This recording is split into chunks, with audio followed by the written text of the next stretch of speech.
Committee কর্তৃক আয়োজিত আজকে প্রিপেড মিটারের বিলের প্রতিবাদে এখানে নারায়ণগঞ্জের বিভিন্ন পাড়া মহল্লা থেকে মসজিদ কমিটি, পঞ্চায়েত কমিটি এবং গণ্যমান্য ব্যক্তিবর্গ এখানে উপস্থিত হয়েছে।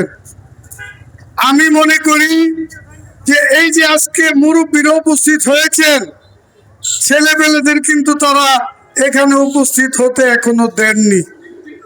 আমি মনে করি যে আপনাদের শুভবুদ্ধির উদয় হোক। প্রিপেড মিটারের উপকারিতা অপকারিতা কি আমি একটু সংক্ষেপে তুলে ধরছি। প্রিপেড মিটারের কোনো উপকারিতা নাই।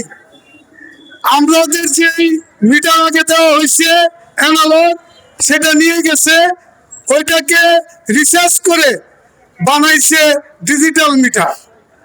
ওই যেগুলি আসছিল ওইগুলি দিয়ে প্রিপেড মিটার তৈরি করছে আমাদের টাকায় কিনা। আমাদের অ্যানালগ মিটারের বিল বেশি হয় বিধায় আমাদের প্রিপেড মিটার ডিজিটাল মিটার লাগানো হয়েছে আমাদের টাকায়, এবং এই মিটারের বিল নেওয়া হচ্ছে। আজকে বাংলাদেশের মধ্যে কত বড় অন্যায় হচ্ছে দেখেন। আপনি 100 ইউনিট বিদ্যুৎ চালাবেন, আপনার বিল একরকম। 200 ইউনিট চালাবেন, আপনার বিল আরেক রকম।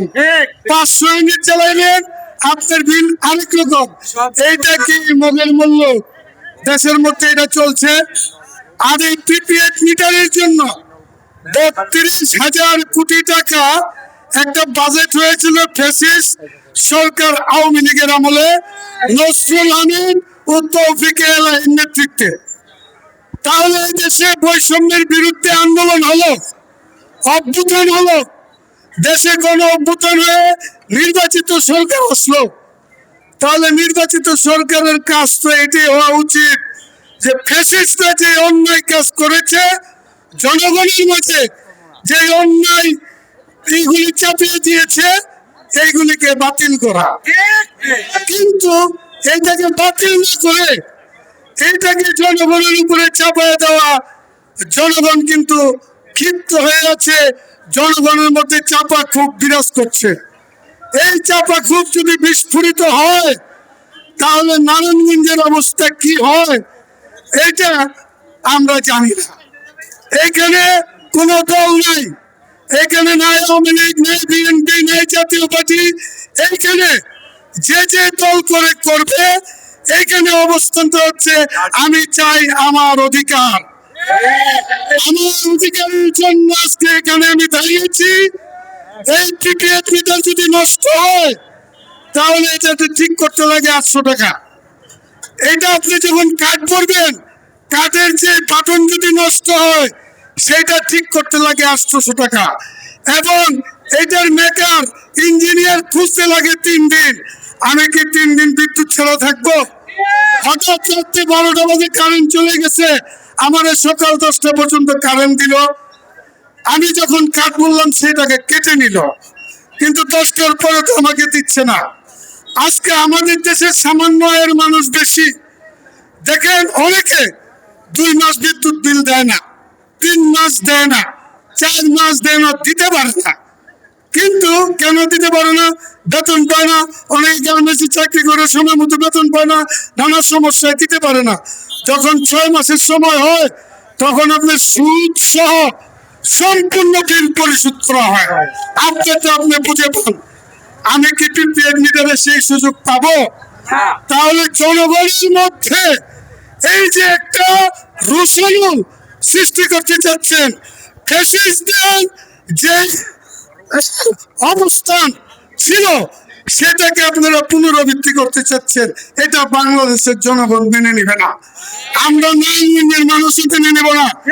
আমরা দীর্ঘদিন আন্দোলন করেছি জনগণের অধিকার নিয়ে, নাগরিক সমস্যার সমাধান নিয়ে। আমরা শুধু প্রিপেড মিটারের পাশাপাশি বলতে চাই, বিদ্যুতের বিল 1 ইউনিট চললে যেই টাকা আসবে, 1000 ইউনিট চললে একই টাকা আসবে। এই ধরনের প্রতারণার জালিয়াতি মূলক আচরণ আমরা করতে দিব না।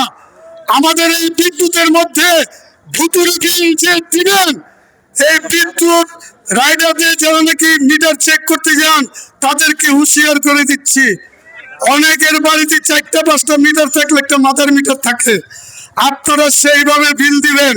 ভুতুরে বিল যদি এমন দেওয়া হয় তাহলে আপনাদেরকেও ছাড় দেওয়া হবে না।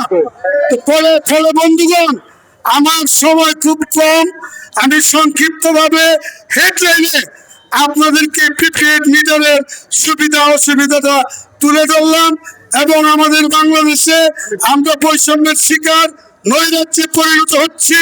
ফ্যাসিস্টদের দূষররা এখনো বিভিন্ন শিল্প কল কারখানা, টিটিপি, স্বায়ত্তশাসিত প্রতিষ্ঠান, সরকারি প্রতিষ্ঠান, পাবলিক প্রাইভেট পার্টনার প্রতিষ্ঠান, প্রত্যেকটা প্রতিষ্ঠানে ফ্যাসিস্টদের এখনো ওইখানে রহিয়েছে। এবং তাদেরকে বাছাই করে তাদেরকে চাকরিচ্যুত করতে হবে, বরখাস্ত করতে হবে, তা না হলে বাংলাদেশের মানুষ আর শান্তি পাবে না। এইখানে যে